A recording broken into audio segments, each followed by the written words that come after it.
गोंदिया जिल्ह्यात मातोश्री पानंद रस्ते योजना संशयाच्या भोवऱ्यात. निकृष्ट दर्जा आणि कामाच्या पारदर्शकतेवर शेतकऱ्यांचे प्रश्नचिन्ह. नमस्कार, सत्यको जानो न्यूजमध्ये आपले स्वागत आहे.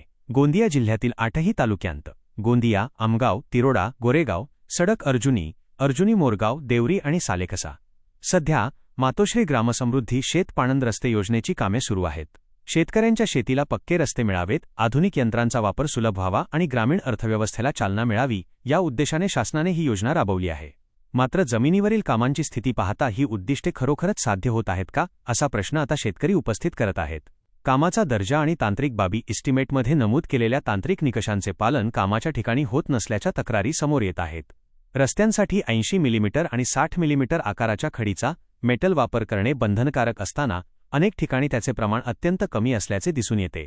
खडीऐवजी माती मिश्रित मुरुमाचा वापर होत असल्यामुळे या रस्त्यांच्या टिकाऊपणावर प्रश्नचिन्ह निर्माण झाले आहे.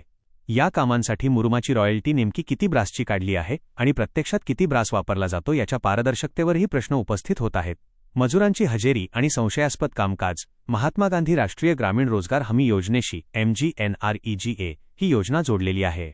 मात्र कामाच्या ठिकाणी मजूर उपस्थित नसतानाही त्यांची हजेरी मस्टरवर लावली जात असल्याचे प्रकार समोर येत आहेत. जुन्या प्रलंबित बिलांचा प्रश्न असताना नवीन कामांचा सपाटा आणि त्यात होणारा हा संशयास्पद प्रकार, यामुळे या योजनेच्या अंमलबजावणीवर आता गंभीर शंका व्यक्त केली जात आहे. ठेकेदारी आणि राजकीय संबंध. जिल्ह्यातील या कामांचे पुरवठादार किंवा ठेकेदार म्हणून काम करणारे लोक हे अनेकदा मोठ्या राजकीय नेत्यांचे किंवा पदाधिकाऱ्यांचे निकटवर्तीय असल्याचे बोलले जात आहे.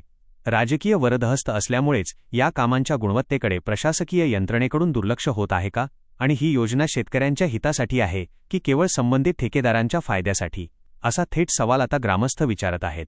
शेतकऱ्यांची व्यथा आणि मागणी. सध्या शेतीच्या कामांचा हंगाम सुरू होत असतानाच अगदी ऐन वेळेवर हे पानंद रस्त्यांचे काम हाती घेण्यात आले आहे. जर हे काम वेळीच पूर्ण झाले नाही तर शेतकरी आपल्या शेतात जाणार कसे, असा मोठा प्रश्न आता उभा राहिला आहे. त्यामुळे संबंधित यंत्रणेने या कामाचा दर्जा सुधारावा आणि शेतकऱ्यांची अडचण लक्षात घेता हे काम युद्धपातळीवर लवकरात लवकर पूर्ण करावे, अशी आग्रही मागणी आता शेतकरी करत आहेत.